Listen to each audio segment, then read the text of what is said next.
지난해 대전의 한 초등학교 교사가 학부모의 과도한 민원과 교육당국의 무관심 속에 안타깝게 순직하는 사건이 있었죠.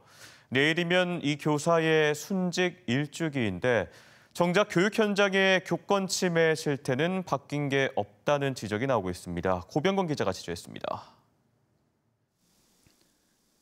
보슬비가 내리는 날씨에도 대전 교육청에 마련된 추모 공간에 추모객들이 잇따라 찾아옵니다.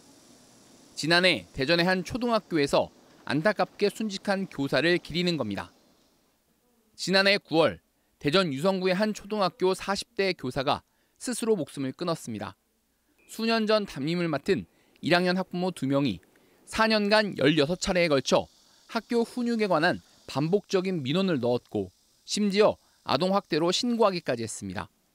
교사는 학교에 도움을 요청했지만 교권보호위원회는 열리지 않았습니다. 교육청이든 학교든 학교의 관리자든 그 누구도 아무도 여기에 대해서 도움을 주는 사람이 없다는 게 너무 이 무슨 시스템이 이런가. 교사의 순직은 인정됐지만 학부모들은 경찰에서 모두 무혐의 처분을 받았습니다. 순직 교사의 일주기가 됐지만 교육 현장에서는 크게 달라진 게 없다는 평가가 나오고 있습니다. 지난해 대전에서 교권 침해로 인정된 사건은 151건, 올해도 상반기에만 80건에 달합니다. 80건 가운데 71건이 학생에 의한 언어폭력, 수업 방해 등인데 특히 요즘에는 딥페이크 등 디지털 성범죄까지 시달리고 있습니다.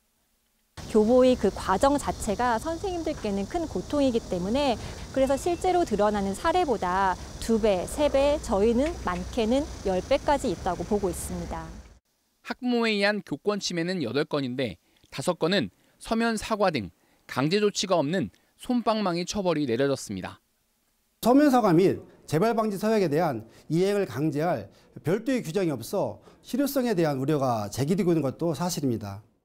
전국 교직원 노동조합이 실시한 전국 여론조사에서도 교사 10명 가운데 4명가량이 가장 어려운 업무로 학부모 상담과 민원 대응을 꼽을 정도로 교사 보호를 위한 정책 변화는 여전히 제자리 걸음입니다.